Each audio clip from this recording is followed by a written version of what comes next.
In the world of football, a lot is going on right now when we talk about the world of sport, and a lot of good things, Yeah. bad things, the good, the bad, the ugly. And when you talk about things in life, we always talk about controversies. Yeah, a lot of And controversies. football is not left out. Controversies happen everywhere, controversial actions, Mm-hmm. controversial statements. And talking about controversial statements, we talk about the fact that the legend of football, the legend Mm. of Manchester United, the legend of England, Mm-hmm. who was one of the greatest in the world of football, one Mm-hmm. of the greatest attackers in the world of football, said about another great footballer, some consider him to be a legend Mm-hmm. in his country and in some clubs he has played for. When you talk about Wayne Rooney, saying things about Neymar Jr., Neymar Yeah. da Silva Jr. And then when I say Wayne Rooney is considered to be a football legend, obviously I don't think anyone can argue No, about nobody, that. nobody Nobody argues can that. argue about that because a lot of people can hate him, a lot of people might not like him, but you Yeah, can't true, argue with true, facts. true. Now, I said some considered Neymar Jr. to be a legend, and I Mm-hmm. intentionally use that word some because obviously somebody like Wayne Rooney does not consider him to be a legend. But when you talk about being club legends, you talk about the fact that Santos FC will find him as a club legend. Yeah, he Obviously, is. He he's is. currently there. He started out Mm-hmm. there, he Yeah, went to he Europe, is. Yeah, conquered, and came yeah, back. definitely. Then Barcelona fans, I don't know where they stand, but in my books, I think how I think Barcelona fans should be. I'm not a Barcelona fan, so I don't know what exactly is going on in their minds. But I think Yeah. they should see him as a legend, considering the fact that he won a lot of stuff for them, and then he was one of the greatest players they would have seen and watched in their time. But someone like Wayne Rooney, a football legend himself, saying he does not consider Neymar Jr. a Top a player. top player. Rael, I will ask you, in your own opinion, before we come back to what Weruni said, in your Yeah, own yeah. opinion, is Neymar Jr. a world class player? Yeah, Neymar is a world class player. You know, people tend to forget what Rooney actually said, the full statement. He said, I don't consider Neymar a top player on the level of Messi and Cristiano. Okay, that's the full detail. Yeah. So many people tend to ignore the full details and just pick that Neymar is not a top player. No. He didn't say Neymar is not a top player. He said Neymar is not, I don't consider him a top player on the level of Cristiano. Cristiano and Messi. Obviously. That I does don't that think does he's not on the need level any of Cristiano. argument. That does not need any It argument. doesn't mean that there's no argument there.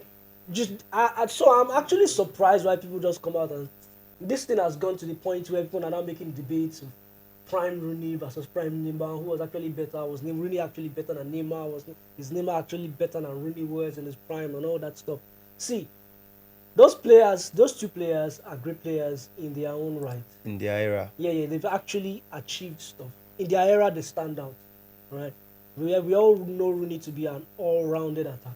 All-rounded, From his teenage years. not just attacker, football player. Because if you look at Rooney's Style of play. back tracking ability, tackling ability, aggressiveness, you would think he's a defender. Yeah, I used to think Rooney was a defender back in days when he was wearing jersey number 8 for Manchester United. I was thinking he was a center midfielder, like his Scholes, Kane kind of replacement. Only for me to know that this guy was actually a striker, you know. So he was playing like that. So shout out to Rooney and Neymar, by the way. All right. Those guys are Talking about Rooney, then we talk about the fact that he was an England ex-international. Yeah. And then we come back to the international football. Obviously, it's a shame Nigeria is not going to the World Cup, but we still make do with what we have left. It's all right, no cry. We still make do with what we have left. Now, in your opinion, I want you to say, we are having 48 countries right now in this current we have that. upcoming We have World that. Cup Yeah, and all we that. have that. 48 countries, and I think all of them have been confirmed. Yeah. Let's talk about Italy first. They are missing out on the third consecutive Straight World Cup World Cup. since they've won in God, 2006. no make Nigeria won't be there. We don't. This is our second consecutive. They went for another World Cup since that, and they've not been able to qualify for any other World Cup. What do you say about that? I think it's a general decline in football. I'm not trying to insult anybody. I'm not trying to insult the players that we have now, or the kind of managers or tactics we have in football now. But Italy, if back in the days, Italy used to have a star-studded team. 2006 World Cup, Italy won that World Cup. Del Piero was on the bench. He was coming from the bench to impact games. Lukaku was coming in from the bench. Like, Stacked with stars. well stacked. You're talking from the back. You're mentioning Buffon, Cannavaro, Chiellini, Nesta. You're mentioning Maldini, Materazzi. You enter the midfield. You're mentioning Gattuso, Pirlo. You're mentioning Del Piero, Camoranesi, Francesco Totti, Lukaku in front. That list is just a stacked team. It's a stacked team. Like, one of the greatest footballing teams. So, talking about World Cup and all, and then talking about Wayne Rooney being an ex-international. We've talked about international football, and we are still going in very hard on that. So, which country has the best chance? I have my own opinion. I have my own best shot, but I want to know yours. Yeah, I see France. France is a very strong squad. They have a very strong squad. They have a very powerful. I think they have the strongest attack in Europe. In world football right now, like potent. Like informed attack. Yes. All the attackers are basically informed. Very much informed. And they have people like Saliba at the back. So it's kind of like, I see France, I see England has a good squad if they get their acts together. That's where their own command is getting their acts together. Because there's always this something Arsenal-like syndrome when it gets closer to the trophy and then they won't be able to touch it. We've seen it in Euros. I wanted to say being Spursy at times. Oh, I think them being North London, whatever, because it seems like it's a North London thing. But talking about it, I actually was rooting for France as well, just like you mentioned. Because when you check their squad, and I think France has always been like that over generations. After France is Portugal. And this current Portuguese squad. The thing with Portugal is they have scored. I think since Euros, the last two Euros, you've seen Portugal as a country with squad depth. Yeah, they've always had that. But reaching the goal is the issue. They play like they don't have that squad depth. They get knocked out of competition so easily. They don't have it. So that's why I'm not outside the Nations League actually. Well, when you talk about squad for squad, pound for pound, player for player, I think they are very much up there. On paper. So I think everyone we agree with us with France, because I'm actually mentioning France. So talking about their attackers, talking about their defense, too. Even in their defense, they have this Mike Magnon. They still have this Chauvel, this guy that plays for PSG in their goalkeeping position. Then when you talk about the defense, you talk about Aurelien Tchouameni, Hernandez, Saliba, Konate, or Upamecano, anyone they choose to use. Then you move on to the midfield. Almighty Kante is always available. You have Tchouameni, you have Camavinga. No, they are stacked. So for me, I think, like you mentioned, France will be the biggest pick. But talking about a surprise winner, that's where I'm coming now. We've agreed that France has the best squad and probably the best playing style when you talk about man for man, and because they've been to 2 consecutive World Cup finals, and the last one they lost. Obviously, anyone could have lost that game. It was just I think that's the most interesting and entertaining final I've watched in years. The final that had everything, comeback, fight, level until to death. So France could have easily won or lost that final. Yeah, definitely. Same goes for Argentina. But right now, which country apart from the obvious, Almighties, the obvious, not even the Almighties, might be an almighty, but not the obvious. Because in my own opinion, in my books, I think Germany is an almighty country, but not a pick for anyone to win the World Cup. Definitely, so, in my opinion. So I think I think Germany, outside of France, might win it. But for you, who do you think it falls on? We still have a lot of countries. We have Brazil, we have Uruguay, we have many countries like that. I see there is a country I want to mention. They are underdogs. They have not been to the World Cup in decades. And this is their first World Cup in a very long time. And I see them going so far.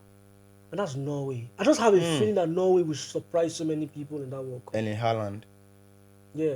I just have that feeling that Norway, they will pull a crazy stunt that will just shock the whole world.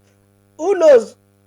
This France we're talking about, Norway might just be the guys to knock them out. And one thing about knockout football is unforgiving. It's unforgiving. It does not matter who you are. Giants are falling. We've seen that. We've seen a lot of underdogs come out and win major trophies. Greece winning the Euros in 2004. Denmark winning the Euros in 92.